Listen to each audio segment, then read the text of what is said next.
ভেবে দেখুন, ছোট্ট একটা কাঠির জাদু যা এক মুহূর্তে আগুন জ্বালিয়ে দিতে পারে।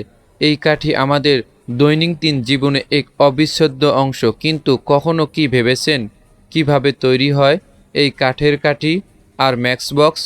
চলুন আজ ঘুরে আসা যাক ভারতের এক মেগা ফ্যাক্টরিতে।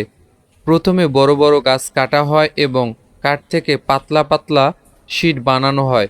এরপর সেই শিটগুলো মেশিনের সাহায্যে ছোট্ট ছোট্ট কাঠিতে কেটে নেওয়া হয়। এরপর আসে সবচেয়ে গুরুত্বপূর্ণ ধাপ, কাঠির মাথায় রাসায়নিক মিশ্রণ লাগানো। এই রাসায়নিকও কাঠির মাথায় আগুন জ্বালানোর শক্তি দেয়। এরপর কাঠিগুলো শুকানোর জন্য পাঠানো হয় বিশাল ড্রয়ার মেশিনে।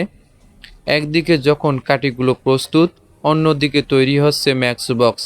ছাপানো কাগজ, কাটিং এবং আটা লাগিয়ে বানানো হয় ছোট্ট ছোট্ট বক্স। এরপর কাঠিগুলো বক্সে ভর্তি করা হয় এবং ঢাকনা লাগিয়ে করা হয় প্যাকেট।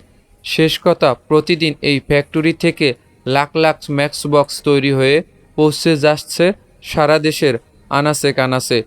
একটা ছোট্ট কাঠির পিছনে লুকিয়ে আছে অসংখ্য মানুষের পরিশ্রম আর কারিগরি দক্ষতা।